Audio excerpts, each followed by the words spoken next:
Have you ever met Miss Lindy? She's a gal with the bright red hair. Now she stands high from all the rest. You know her anywhere. Well, she's mine. Yeah, she's mine.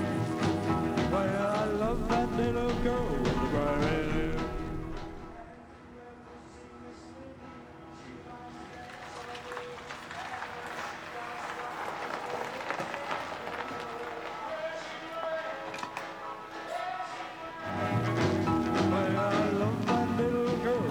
So fine.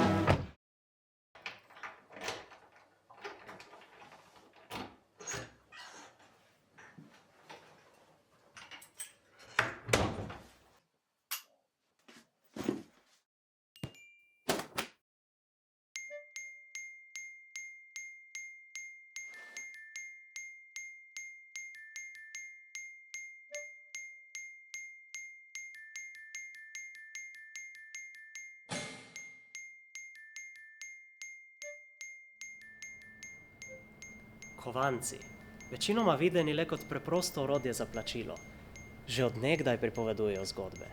Ti majhni kovani krogi so kot drobcene Plautove drame, ki v sebi nosijo zgodbe o zmagah, porazih, ljubezni in sovraštvu, o ljudeh, ki jih imajo v denarnicah, o njihovih željah, načrtih, strahovih, tudi o umetnikih, kot je Plaut. Zgodovina, ki leži v vsakem kovancu, je več kot le košček kovine. Je del našega spomina, odtis časa, ki nikoli ne umre. Predstavljajte si Rim v začetku 2. stoletja pred našim štetjem. Mesto je močno, a na meji sprememb. Republika se širi daleč preko meja Apeninskega polotoka. Vojske, ki so premagale Hanibala v punskih vojnah, zdaj prinašajo bogatstvo in ujetnike iz Grčije, Kartagine in Španije. Rim postaja svetovno središče, kraj, kjer se srečujejo bogatstvo, ambicije in kultura. Prav v tem obdobju, ko rimska družba hrepeni po zabavi in pobegu iz vsakdanjega življenja, se pojavi Titus Macius Plautus, oziroma Plaut. Njegovo življenje je zavito v tančico gibanj in skrivnosti, saj večina informacij o njem temelji na kasnejših zapisih drugih ljudi. Rodil naj bi se okoli leta 254 pred našim štetjem v Sarsini, skromnem mestecu v Umbriji. V Rim pa je prišel že kot mladenič in se hitro podal v gledališče, svet, kjer je našel svoje pravo mesto. Grška nova komedija z deli kot so Menandrova mu je služila kot velik navdih. Na kovancih sta vgravirani maski dveh značilnih likov, mlade ženske in sužnja. Motiv je vzet iz mozaika v kapitolskih muzejih v Rimu. Okoli njiju je vgraviran načrt izgradnje rimskega gledališča, kjer je na tisoče Rimljanov uživalo v tovrstni umetnosti. A Plaut ni le kopiral grškega načina. Grški svet, poln rafiniranih likov, je nadomestil z bolj neposrednimi, celo karikiranimi upodobitvami rimske družbe. Plaut je razumel, kaj ljudi nasmeji, kaj jih gane in kako v njih prebuditi razne občutke. In kaj je to? Povej mi, kar ta iš. Da podaril si ženino Mihalijo. Eno njegovih najbolj znanih del je komedija Dvojčka. Ta italijanski kovanec za 2 evra, ustvarjen več kot 2000 leti po tem, ko je bila napisana ta drama, še danes spominja na Plauta in na to, da so zgodbe, tako kot kovanci, vedno v obtoku, vedno žive.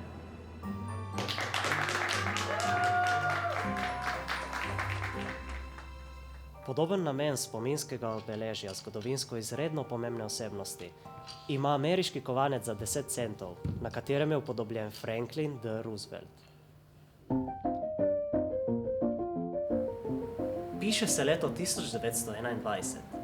Franklin Delano Roosevelt, takrat star 39 let, se po pestrih nekaj letih služenja za ameriško mornarico dela kot newyorški senator in izgube na volitvah z družino poda na poletno potovanje. A neke noči ga prebudi slabost. Noge postajajo težke, mravljinci so po celem telesu.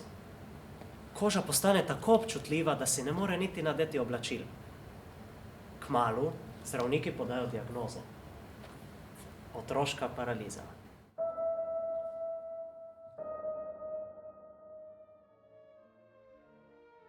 Otroška paraliza oziroma poliomielitis je nalezljiva virusna okužba, ki lahko povzroči trajno ohromelost mišic, predvsem pri otrocih.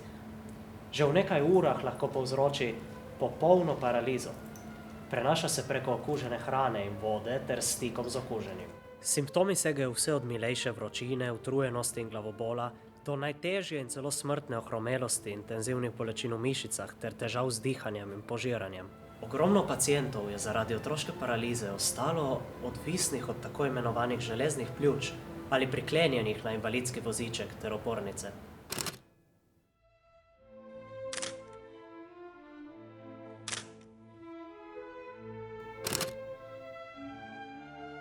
Hitro je postala strah in trepet vseh staršev. Zapirale so se šole, kinodvorane, oblasti so izdajale ukrepe. Svet je trepetal.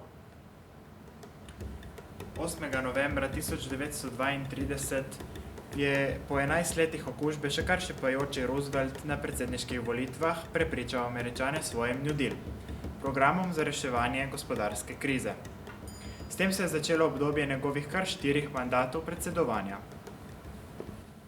A prepričevanje množice ni preprosto, ko si odvisen od opornic in nezmožen normalne hoje. Bal se je, da ga ljudje ne bodo imeli za močnega in resnega voditelja.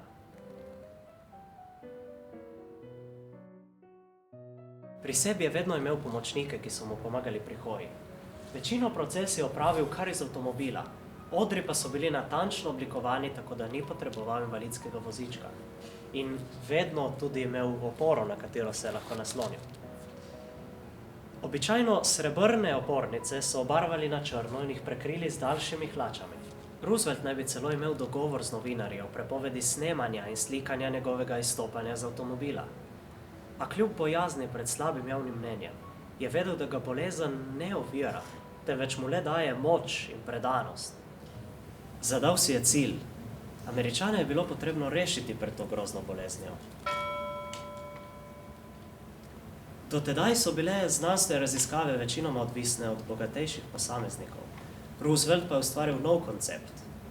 Vsak je lahko doniral en dime in tako omogočil rehabilitacijo že obolelih in pomagal razviti cepivo. Družba se je odzvala množično.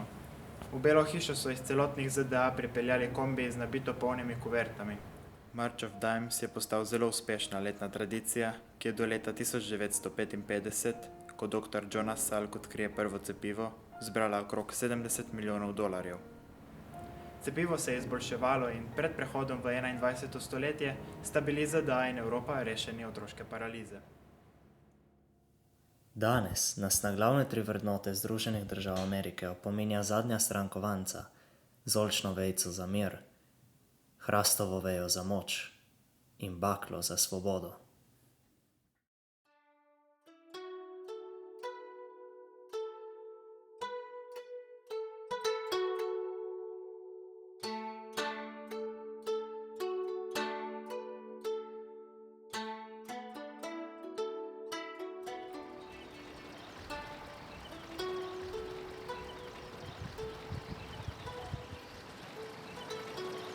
Šel je nazaj. Ja. A ljubezen je ostala. Japonci verjamejo, da srečanja in naključja niso zgolj posledica lastnih odločitev, temveč tudi volje usode. Če sta dve osebi namenjeni biti skupaj, bodo vezi med njima preživele vse preizkušnje, tudi razdaljo.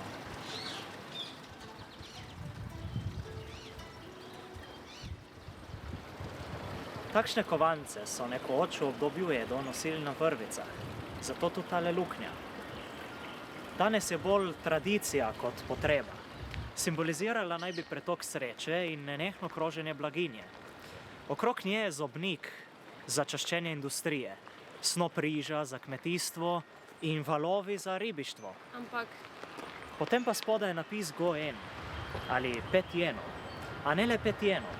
Go-en pomeni tudi usoda ali povezava. Japonci verjamijo, da ima kovanec poseben pomen, zato si ga shranjujejo za srečo, podarjajo po rokah in z njim molijo v templju. Vzemi. Meni je že odslužil, zdaj pa naj še tebi. hvala. Pojdi in ne pozabi na njega. K kmalu bo prišel nazaj in skupaj bosta zavedno.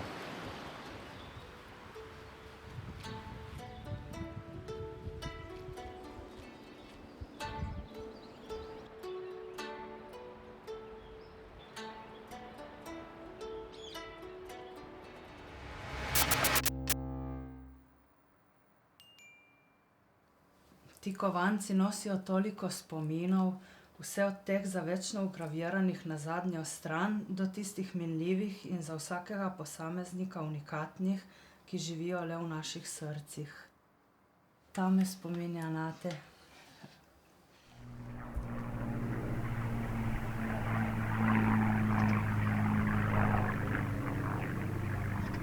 Rusjan je bil pionir slovenskega letalstva. Z bratom sta izdelala prvo dvokrilno letalo EDA-1 z razponom kril 8 metrov in dolžino 12 metrov.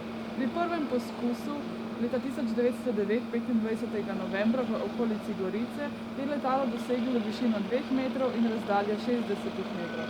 Z vsakim kasnejšim poskusom je letelo še više in letalo še dlje.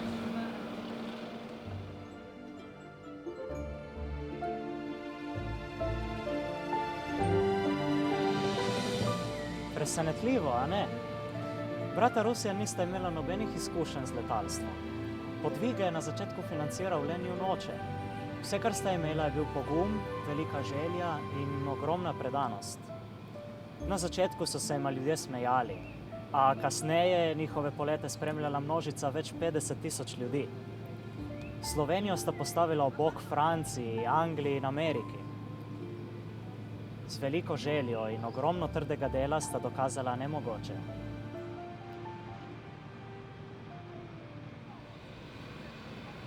Jemalca lahko gremo.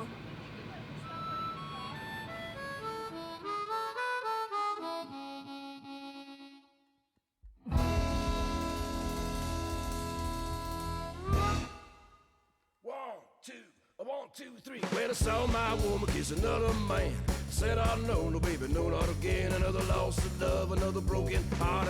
Ain't got no love alone, the blues again. Hey, hey, hear what I say, ain't got me no love. Well, it's happened 2 or 3 or 4 times before. You think it wouldn't even mess with a woman no more. But I love how it feels in those tender arms. Ain't got no love alone, the blues again. Hey, hey, hear what I say, ain't got me no love.